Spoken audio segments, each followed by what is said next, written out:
Un ceinture noire a défié un vétéran noir pour un combat, pour le plaisir. Ce qui s'est passé a laissé tout le monde sans voix. Et, toi, en uniforme, que diriez-vous d'une petite démonstration? La voix a tranché le silence du dojo comme une lame, résonnant sur les murs recouverts de miroirs où des dizaines de ceintures noires suspendues semblaient témoigner de ce qui allait se passer. Daniel Garcia a cessé de ranger le matériel d'entraînement et a lentement levé les yeux. À 38 ans, ses mouvements avaient cette précision économique de ceux qui ont appris que chaque geste gaspillé peut coûter des vies. Le ceinture noir qui l'avait interpellé, un homme d'environ 25 ans, aux cheveux parfaitement coiffés et au sourire présomptueux, se balançait sur la pointe des pieds comme un garçon impatient d'impressionner. Je m'appelle Daniel Garcia et depuis 3 semaines, je travaille comme assistant de sécurité dans cette salle de sport d'élite de Beverly Hills. 3 semaines depuis que j'ai quitté l'hôpital militaire, 3 semaines à essayer de reconstruire une vie que les champs de bataille d'Afghanistan ont réduite en morceaux méconnaissables. Ce que personne ici ne sait, c'est qu'avant de devenir un simple vétéran invisible essayant de se réadapter à la société civile, j'étais quelque chose de très différent. « Désolé, monsieur », répondit Daniel avec cette courtoisie automatique qu'il avait développée au cours des derniers mois. « Je suis juste en train de finir de tout organiser pour que vous puissiez vous entraîner en toute tranquillité. » Le jeune ceinture noire, son badge indiquait « Instructeur Tyler Richmond », éclata de rire, un son qui fit se retourner les autres élèves dans leur direction. Le dojo était bondé ce jeudi soir, avec au moins 15 personnes assistant à l'entraînement avancé. « La paix ?» répéta Tyler de manière théâtrale, se retournant pour s'assurer que tout le monde écoutait. « Mec, tu es dans un dojo d'arts martiaux, pas dans une bibliothèque. Que dirais-tu de montrer à mes élèves la différence entre ceux qui consacrent leur vie au combat et ceux qui ne font qu'organiser le matériel ?» Daniel sentit cette tension familière lui monter le long de la colonne vertébrale, la même qu'il ressentait quelques secondes avant une opération en territoire hostile. Ses yeux balayèrent automatiquement la pièce. 15 civils, 2 issues de secours, de nombreux objets pouvant servir d'armes improvisées si nécessaire. De vieilles habitudes militaires qui ne l'avaient jamais quitté. « Monsieur Tyler », l'interrompit timidement une jeune asiatique portant une ceinture violette. « Nous pourrions peut-être continuer l'entraînement normal. Il est déjà presque 21 heures. Lisa Chen, c'est ça ?» Tyler lui lança un regard perçant. « Vous remettez en question ma méthode d'enseignement? Si c'est le cas, ce dojo n'est peut-être pas le plus adapté à votre mentalité. » Daniel observa la façon dont la jeune fille recula, le flash de peur qui passa dans ses yeux. C'était le même regard qu'il avait vu chez les civils afghans lorsque les soldats abusaient de leur autorité. Le même désarroi, la même injustice déguisée en hiérarchie. C'est alors que quelque chose bougea en lui. Pas de la colère, mais une détermination froide et calculée qu'il n'avait pas ressentie depuis des mois. « En fait, » dit Daniel d'une voix empreinte d'une autorité silencieuse qui fit se retourner tout le dojo vers lui, « cela pourrait être intéressant. Mais à une condition. Quand nous aurons terminé, vous présenterez vos excuses à Mademoiselle Chen pour l'avoir interrogée de cette manière. » Le silence qui suivit fut absolu. Tyler cligna plusieurs fois des yeux, réalisant qu'un simple employé venait de lui imposer des conditions. Des excuses. Tyler rit nerveusement. « Mec, tu vas présenter tes excuses au sol quand tu le rencontreras. » Ce que Tyler ne pouvait pas imaginer, c'est que Daniel Garcia n'était pas seulement un vétéran qui tentait de se réinsérer.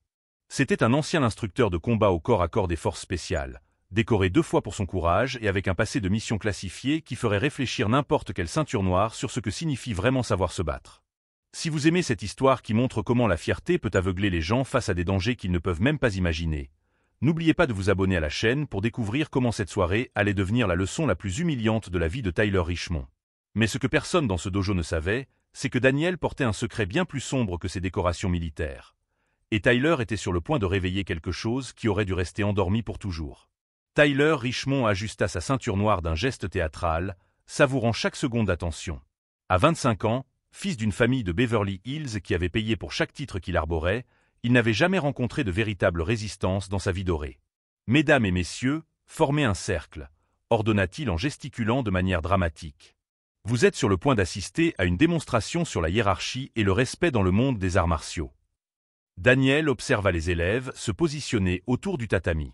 Certains semblaient impatients de voir le spectacle, d'autres étaient visiblement mal à l'aise.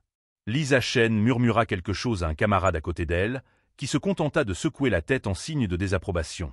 « Regardez bien », poursuivit Tyler en désignant Daniel comme s'il s'agissait d'un spécimen de laboratoire.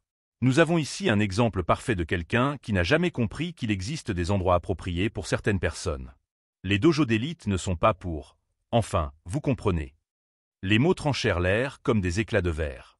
Daniel ressentit cette douleur familière dans sa poitrine, la même qu'il avait ressentie 20 ans auparavant lorsqu'il entendait des commentaires similaires sur les soldats qui n'avaient pas l'air d'être de l'élite, dans les couloirs de l'académie militaire. La différence était qu'aujourd'hui, à 38 ans, il avait appris à transformer cette douleur en quelque chose de bien plus dangereux que des poings serrés. « Tyler », intervint courageusement Lisa Shen, « cela n'a rien à voir avec les techniques martiales. C'est juste. » « Juste quoi, Lisa ?» l'interrompit Tyler, sa voix chargée d'une autorité qu'il n'avait jamais acquise par ses propres mérites. « Vous pensez pouvoir me donner des leçons sur la façon de mener mon cours ?» Daniel vit le moment précis où le courage de la jeune femme commença à vaciller. C'était comme regarder une fleur se faner en temps réel, et cela réveilla un souvenir très précis dans sa mémoire. Kaboul, 2019. Une interprète afghane de seulement 19 ans intimidée par un officier corrompu, tandis qu'il regardait, incapable d'agir en raison des règles d'engagement.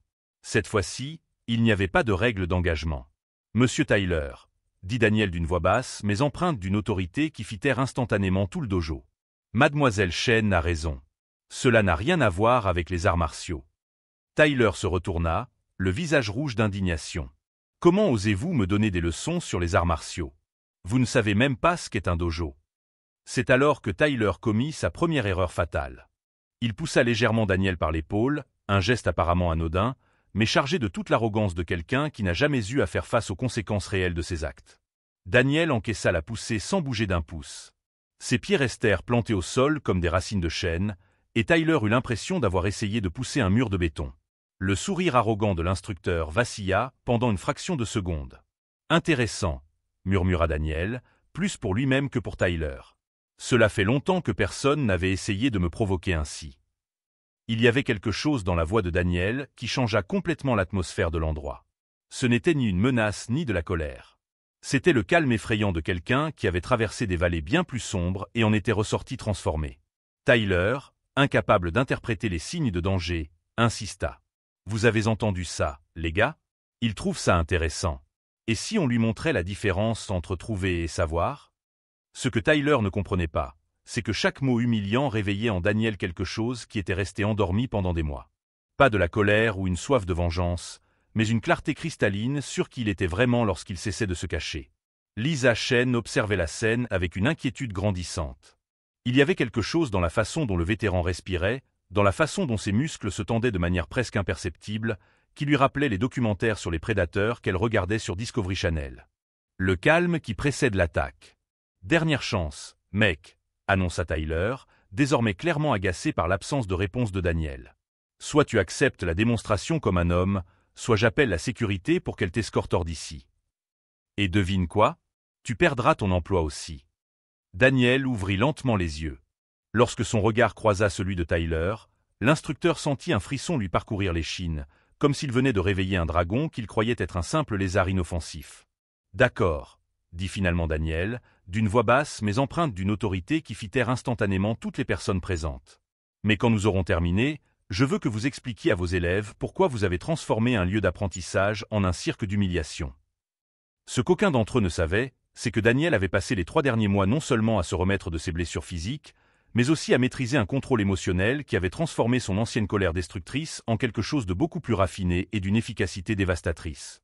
Chaque nouvelle humiliation ne faisait qu'alimenter une force silencieuse en lui, une détermination froide que ses anciens ennemis connaissaient bien, mais que Tyler était sur le point de découvrir de la pire manière possible. Réessayer Tyler se plaça dans sa posture de combat préférée, celle qu'il avait utilisée pour intimider des centaines de débutants au fil des ans. Pieds écartés à la largeur des épaules, poings serrés à hauteur de la poitrine, poids légèrement inclinés vers l'avant. La posture classique de quelqu'un qui avait appris les arts martiaux dans des environnements contrôlés contre des adversaires prévisibles. Daniel resta immobile pendant quelques secondes, se contentant d'observer. Ses yeux parcoururent Tyler de haut en bas, cataloguant automatiquement chaque détail technique. La garde haute qui laissait ses côtes exposées.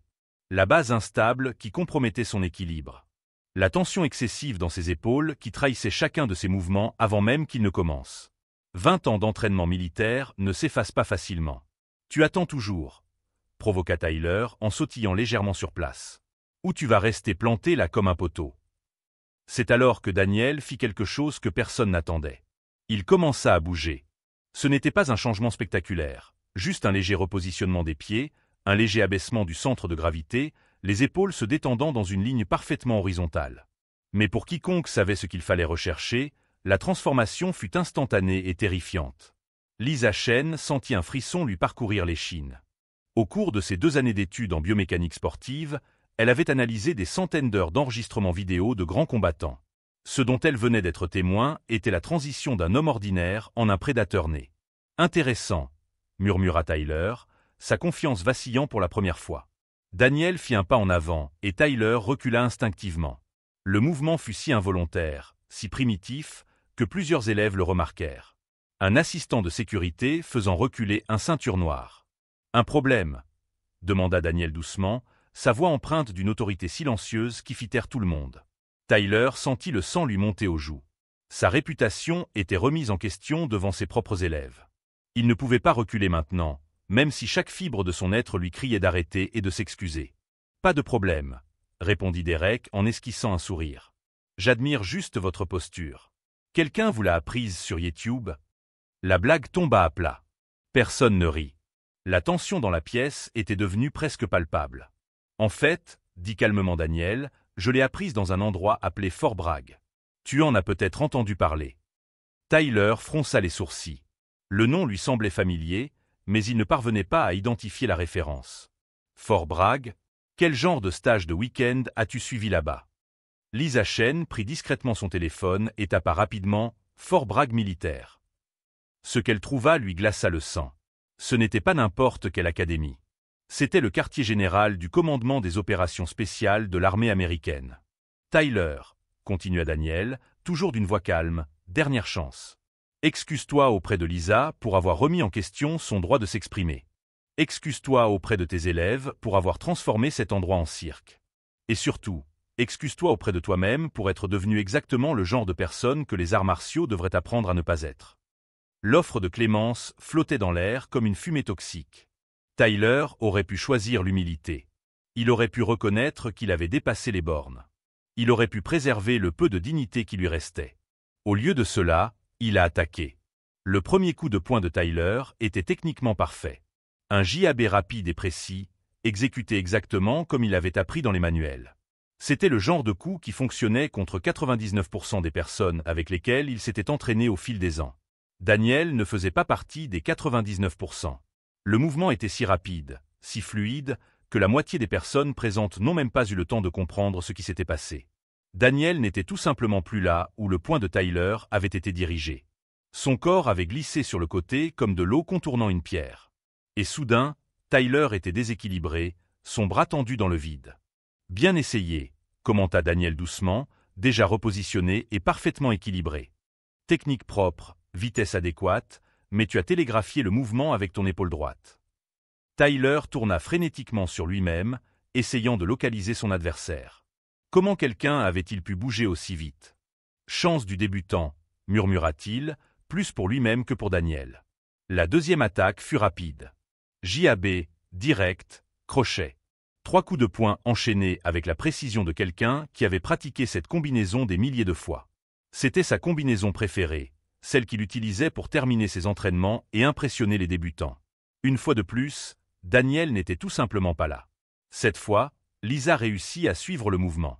Daniel s'était légèrement baissé, laissant le JAB passer à quelques centimètres au-dessus de sa tête. Le direct ne rencontra que de l'air lorsqu'il se pencha en arrière dans un mouvement impossible. Et lorsque Tyler lança le crochet de toutes ses forces, Daniel fit un petit pas en arrière, laissant le poing passer à quelques millimètres de son menton. « Combinaison intéressante », remarqua Daniel, qui respirait toujours normalement. « Ça marche bien contre les gens qui restent immobiles, mais tu laisses ton côté gauche complètement exposé. » Après le crochet, Tyler commença à transpirer.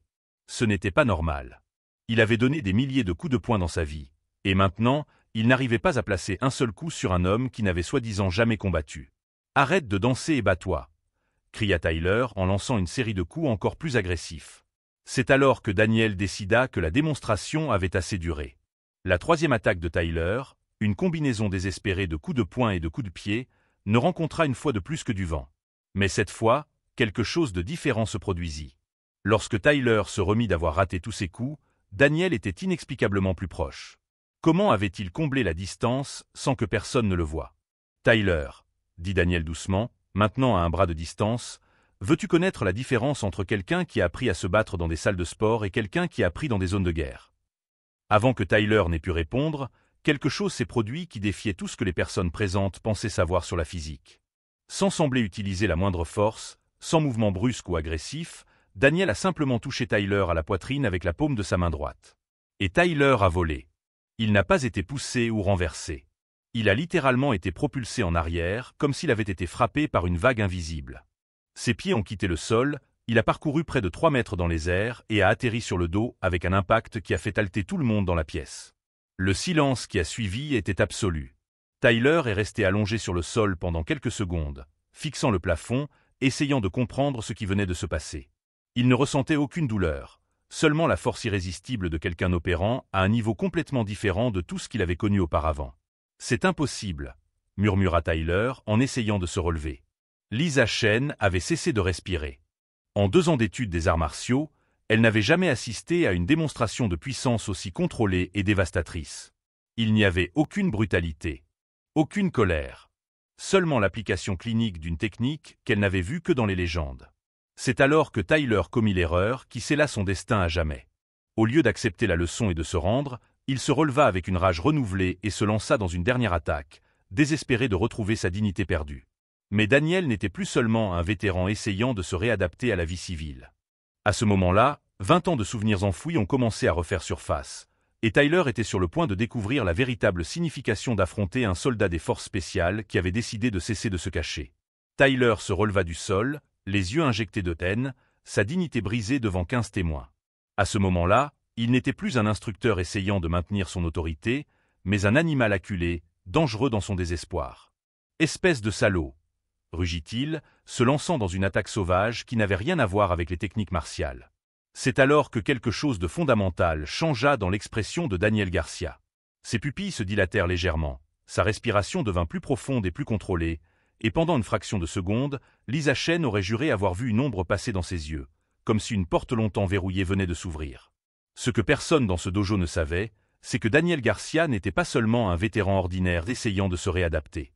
Il était le sergent Daniel « Fantôme » Garcia, ancien instructeur en chef de combat au corps à corps de la 5e force d'opération spéciale, avec 17 missions classifiées en Afghanistan et 2 décorations pour bravoure exceptionnelle au combat.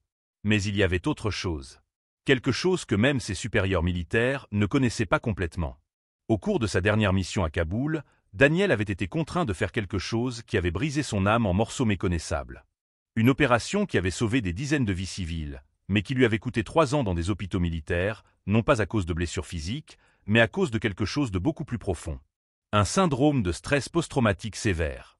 Des épisodes de dissociation. Des moments où le Daniel contrôlé et rationnel disparaissait tout simplement. Et Tyler Richmond, dans son arrogance infinie, venait de réveiller exactement ce que la thérapie militaire avait passé des mois à essayer de maintenir endormi. Lorsque Tyler s'est lancé dans son attaque finale, Daniel n'a plus vu un instructeur gâté de Beverly Hills. Pendant une fraction de seconde, il a vu Hakim Al-Rachid, l'insurgé qui avait pris une école en otage en 2019, forçant Daniel à prendre la décision qui le hanterait à jamais. La réaction fut instantanée et dévastatrice. Daniel se déplaça à une vitesse qui défiait la perception humaine. Ce n'étaient plus des mouvements d'arts martiaux, mais du combat militaire pur, des techniques conçues non pas pour gagner des compétitions, mais pour éliminer des menaces mortelles en quelques secondes. Tyler ne vit même pas ce qu'il avait frappé. Un mouvement fluide a intercepté son attaque, redirigé son énergie, et soudain, il était contrôlé par des forces qu'il ne comprenait pas. Son bras a été immobilisé dans une prise qui semblait simple, mais qui exerçait une pression sur des points dont il ignorait l'existence. « Ne bouge pas », murmura Daniel à son oreille, sa voix empreinte d'une autorité glaciale qui fit retenir son souffle à Tyler. Pas un muscle. Le changement dans sa voix était terrifiant. Ce n'était plus le vétéran gentil qui organisait l'équipement. C'était la voix de quelqu'un habitué à donner des ordres qui signifiaient la vie ou la mort. Lisa Shen observait la scène avec fascination et horreur. Ce dont elle était témoin n'était pas une démonstration d'arts martiaux, mais l'application clinique de techniques militaires qu'elle n'avait jamais vues ailleurs que dans les films. Tyler essaya de se débattre, mais il découvrit que chaque mouvement ne faisait qu'intensifier la pression sur les points où Daniel le contrôlait. C'était comme être pris dans un piège qui se resserrait à mesure qu'il luttait contre lui. Daniel, une voix douce rompit le silence tendu. C'était Lisa, qui s'était approchée avec précaution. Il y avait quelque chose dans ses yeux, non pas de la peur, mais de la compréhension. Comme si elle savait exactement ce dont elle était témoin. « Daniel, répéta-t-elle d'une voix plus ferme. Tu n'es plus là-bas. Tu es ici, à Beverly Hills, dans un dojo. Ce n'est pas lui. » Ces mots transperçaient le brouillard qui enveloppait l'esprit de Daniel. Lentement, très lentement, il revint au présent. Le dojo se matérialisa autour de lui, les visages effrayés des élèves, le bruit de la respiration haletante de Tyler. Daniel lâcha immédiatement Tyler et recula de plusieurs pas, comme s'il se réveillait d'un cauchemar. « Je suis désolé, » murmura-t-il, les mains légèrement tremblantes. « Je n'aurais pas dû. » Tyler tomba à genoux, massant les endroits où il avait été maîtrisé. Pour la première fois de sa vie privilégiée, il avait goûté à ce que signifiait d'être complètement à la merci de quelqu'un d'infiniment plus puissant que lui. Lisa s'approcha prudemment de Daniel, comme si elle s'occupait d'un animal blessé. « Vous avez servi, n'est-ce pas ?» demanda-t-elle doucement. « Dans les forces spéciales ?» Daniel acquiesça lentement, luttant encore pour se ressaisir. « La 5e force d'opération spéciale. Jusqu'à ce que je n'en puisse plus. » Un syndrome de stress post-traumatique ? Demanda Lisa avec une compréhension qui surprit Daniel. Entre autres choses. Le silence qui suivit était chargé d'une nouvelle compréhension. Tout le monde dans le dojo commença à comprendre qu'ils avaient assisté à quelque chose qui allait bien au-delà d'une simple démonstration martiale. Si vous suivez cette histoire sur la façon dont la fierté peut réveiller des forces qui ne devraient jamais être perturbées, n'oubliez pas de vous abonner à la chaîne, car ce qui s'est passé ensuite a changé à jamais la façon dont Tyler Richmond voyait le monde. Car Daniel Garcia était sur le point de révéler non seulement qui il avait été, mais aussi pourquoi il avait choisi d'enterrer cette identité, et le prix terrible qu'il avait payé pour chaque vie qu'il avait sauvée sur des champs de bataille oubliés du monde. Mais Tyler, même après cette démonstration dévastatrice de puissance, n'avait pas encore complètement compris l'ampleur de son ignorance. Et Daniel, luttant contre les démons qu'il venait de réveiller, devait trouver un moyen de transformer cette nuit d'humiliation en quelque chose qui pourrait sauver non seulement la dignité de Lisa Chen, mais peut-être aussi sa propre âme fragmentée. Tyler se leva lentement, les jambes encore tremblantes après avoir été complètement dominé par des forces qu'il ne comprenait pas. Mais au lieu de l'humilité que toute personne sensée aurait ressentie, quelque chose de plus sombre brillait dans ses yeux. Une fierté blessée, une colère impuissante, et un besoin dangereux de retrouver sa dignité perdue. « Tu m'as peut-être pris au dépourvu, » grogna Tyler en essuyant le sang de sa lèvre inférieure. « Mais cela ne change rien. Tu n'es toujours qu'un vétéran brisé qui n'arrive même pas à garder un emploi stable. » Le silence qui suivit était différent de tous les autres. Ce n'était pas seulement de la tension, c'était comme si l'air lui-même était devenu lourd, chargé d'une énergie qui donnait à chaque personne présente le sentiment que quelque chose de terrible allait se produire. Daniel ferma les yeux un instant. Lorsqu'il les rouvrit, Lisa Chen vit quelque chose qui la fit instinctivement reculer. Ce n'était pas de la colère. C'était une profonde tristesse, ancienne, comme s'il voyait des fantômes que personne d'autre ne pouvait percevoir. « Vétéran brisé », répéta doucement Daniel, savourant chaque mot comme s'il s'agissait de poison. « C'est intéressant comme vous réduisez toujours tout à cela, n'est-ce pas ?» Il se dirigea vers l'un des murs où étaient accrochées plusieurs photos de l'académie, des compétitions remportées, des ceintures noires décernées, des moments de gloire martiale que Tyler collectionnait comme des trophées. « Vous savez ce qui est intéressant dans ces photos ?» demanda Daniel, sa voix prenant une qualité hypnotique qui incita tout le monde à s'approcher. « Elles montrent toutes des victoires remportées dans des environnements sûrs. Des règles connues. Des arbitres pour arrêter le combat quand il devient trop dangereux. » Tyler fronça les sourcils, perplexe face à ce changement de direction. « Et alors ? C'est le but des arts martiaux. Discipline, contrôle, technique. » Daniel se retourna, et cette fois, son sourire avait quelque chose qui fit froid dans le dos à Tyler. « Laissez-moi vous raconter une histoire, » dit Daniel, sa voix prenant le ton de quelqu'un qui s'apprête à révéler des secrets qu'il préférerait garder enfouis. Kaboul, Afghanistan, 15 août 2019. Une école primaire avec 300 enfants a été prise d'assaut par des insurgés. Le changement d'ambiance fut instantané. Chaque personne présente comprit qu'elle était sur le point d'entendre quelque chose qui changerait à jamais sa perception de l'homme qui se tenait devant elle. Les insurgés avaient suffisamment d'explosifs pour transformer ce bâtiment en cratère, poursuivit Daniel, les yeux fixés sur Tyler mais voyant quelque chose de très lointain. 300 enfants, Tyler. La plus jeune avait 6 ans. Lisa Chen retint son souffle. Elle commençait à comprendre où cette histoire allait la mener. Les règles d'engagement étaient claires, poursuivit Daniel, chaque mot chargé d'un poids qui semblait écraser l'air ambiant. Nous ne pouvions pas risquer une opération de sauvetage qui aurait pu entraîner la détonation des explosifs. C'étaient les ordres directs du commandement. Tyler tenta d'interrompre Daniel avec une remarque sarcastique, mais quelque chose dans l'expression de Daniel le fit taire. « Mais savez-vous ce qui se passe quand vous voyez une fillette de 6 ans pleurer à une fenêtre, Tyler? Quand vous savez que dans 30 minutes, cette école sera réduite en poussière parce que certains hommes ont décidé que certaines vies étaient jetables. » Daniel s'arrêta de marcher et regarda Tyler droit dans les yeux. « Vous enfreignez les règles. » Le silence était désormais total. Personne n'osait même respirer trop fort. Je suis entré seul dans cette école. Sans renfort, sans autorisation, sachant que si quelque chose tournait mal, 300 enfants mourraient à cause de moi. Daniel fit une pause, comme s'il rassemblait son courage pour continuer. Il m'a fallu 42 minutes pour neutraliser 8 insurgés. 42 minutes en utilisant des techniques qui ne sont jamais enseignées dans des dojos comme celui-ci.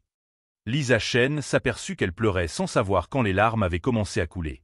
« Tous les enfants sont sortis vivants », dit Daniel, sa voix n'étant plus qu'un murmure. « Mais quand vous faites ce que j'ai fait ce jour-là, quand vous utilisez vos mains pour ôter la vie, même si c'est pour en sauver d'autres, quelque chose en vous se brise à jamais. » Tyler eut l'impression que le sol se dérobait sous ses pieds. Tyler essaya de se débattre, mais il découvrit que chaque mouvement ne faisait qu'intensifier la pression sur les points où Daniel le contrôlait. C'était comme être pris dans un piège qui se resserrait à mesure qu'il luttait contre lui. « Daniel !» Une voix douce rompit le silence tendu. C'était Lisa, qui s'était approchée avec précaution. Il y avait quelque chose dans ses yeux, non pas de la peur, mais de la compréhension. Comme si elle savait exactement ce dont elle était témoin. « Daniel !» répéta-t-elle d'une voix plus ferme. « Tu n'es plus là-bas. Tu es ici, à Beverly Hills, dans un dojo. Ce n'est pas lui. » Ces mots transperçaient le brouillard qui enveloppait l'esprit de Daniel. Lentement, très lentement, il revint au présent. Le dojo se matérialisa autour de lui, les visages effrayés des élèves, le bruit de la respiration haletante de Tyler. Daniel lâcha immédiatement Tyler et recula de plusieurs pas, comme s'il se réveillait d'un cauchemar. « Je suis désolé, » murmura-t-il, les mains légèrement tremblantes. « Je n'aurais pas dû. » Tyler tomba à genoux, massant les endroits où il avait été maîtrisé. Pour la première fois de sa vie privilégiée, il avait goûté à ce que signifiait d'être complètement à la merci de quelqu'un d'infiniment plus puissant que lui. Lisa s'approcha prudemment de Daniel, comme si elle s'occupait d'un animal blessé. « Vous avez servi, n'est-ce pas ?» demanda-t-elle doucement. « Dans les forces spéciales ?» Daniel acquiesça lentement, luttant encore pour se ressaisir. « La 5e force d'opération spéciale. Jusqu'à ce que je n'en puisse plus. » Un syndrome de stress post-traumatique ? Demanda Lisa avec une compréhension qui surprit Daniel. Entre autres choses. Le silence qui suivit était chargé d'une nouvelle compréhension. Tout le monde dans le dojo commença à comprendre qu'ils avaient assisté à quelque chose qui allait bien au-delà d'une simple démonstration martiale. Si vous suivez cette histoire sur la façon dont la fierté peut réveiller des forces qui ne devraient jamais être perturbées, n'oubliez pas de vous abonner à la chaîne, car ce qui s'est passé ensuite a changé à jamais la façon dont Tyler Richmond voyait le monde. Car Daniel Garcia était sur le point de révéler non seulement qui il avait été, mais aussi pourquoi il avait choisi d'enterrer cette identité, et le prix terrible qu'il avait payé pour chaque vie qu'il avait sauvée sur des champs de bataille oubliés du monde.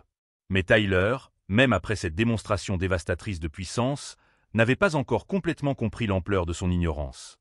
Et Daniel, luttant contre les démons qu'il venait de réveiller, devait trouver un moyen de transformer cette nuit d'humiliation en quelque chose qui pourrait sauver non seulement la dignité de Lisa Chen, mais peut-être aussi sa propre âme fragmentée.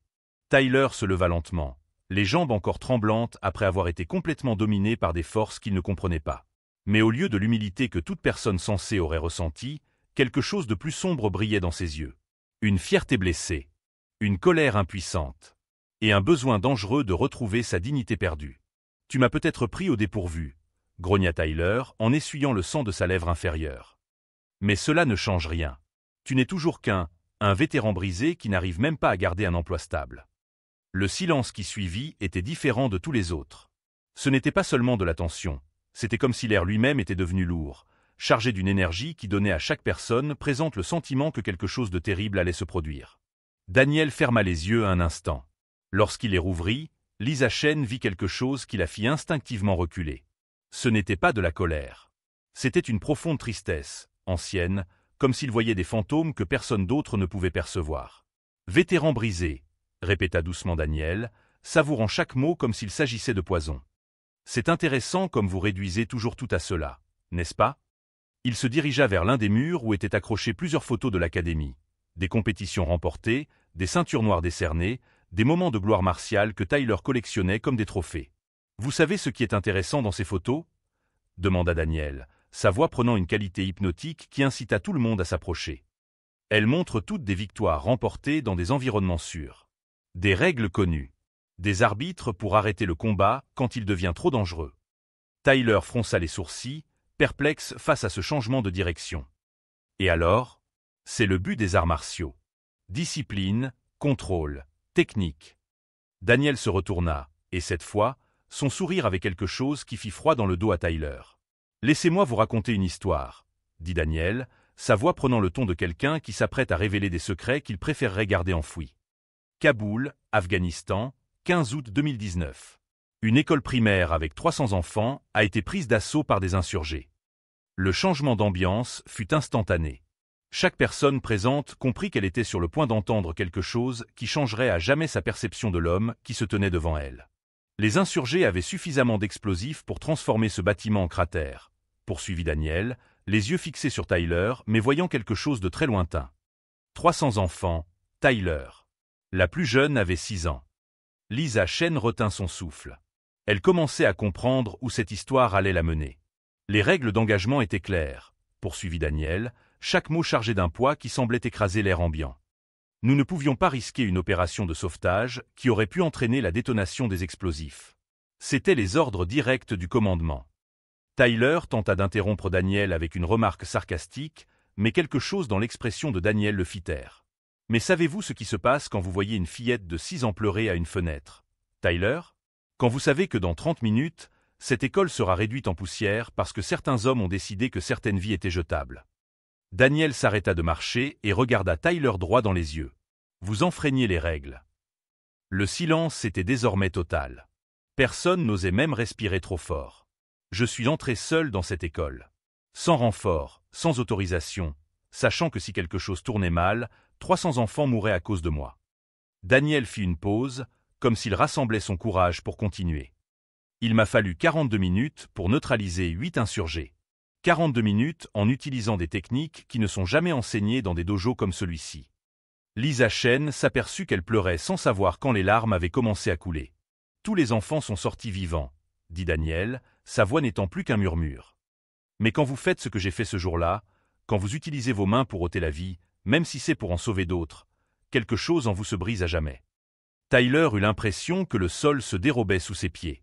Il était devenu Sensei Daniel, directeur d'un programme qui avait déjà transformé des dizaines de vies, tant celles de vétérans en quête de sens que celles de jeunes en quête d'orientation. La véritable victoire n'était pas que Tyler ait été humilié, mais qu'il ait été transformé. Ce n'était pas que Daniel ait prouvé sa supériorité, mais qu'il ait trouvé un moyen de transformer ses cicatrices en sagesse qui pouvait être partagée. Dans un monde où la force est souvent confondue avec la brutalité, où les vétérans sont oubliés après être revenus de combats qui les ont changés à jamais, où les jeunes privilégiés confondent autorité et droit d'humilier, cette histoire nous rappelle une vérité fondamentale. La plus grande force ne réside pas dans la domination des autres, mais dans l'élévation de ceux qui nous entourent. Parfois, la justice ne passe pas par la destruction de l'oppresseur, mais par sa transformation en protecteur. Parfois, les fantômes du passé n'ont pas besoin d'être exorcisés, ils ont juste besoin de trouver une mission digne de leur sacrifice. Et lorsqu'un vétéran brisé trouve un sens à transformer sa douleur en sagesse, lorsqu'un jeune arrogant apprend l'humilité en affrontant honnêtement ses défauts, lorsqu'une communauté décide de prendre collectivement la responsabilité d'avoir permis des injustices, c'est là que nous assistons à la véritable magie de la transformation humaine. Si cette histoire vous a touché et vous a fait repenser la façon dont vous traitez les personnes qui semblent ordinaires, mais qui ont des histoires extraordinaires, abonnez-vous à la chaîne pour découvrir d'autres histoires sur la façon dont le courage d'affronter nos propres ombres peut éclairer le chemin pour tous ceux qui nous entourent. Car en fin de compte, nous sommes tous à la fois Tyler et Daniel, capables aussi bien de causer de la douleur que d'apporter la guérison, selon les choix que nous faisons lorsque personne ne nous regarde.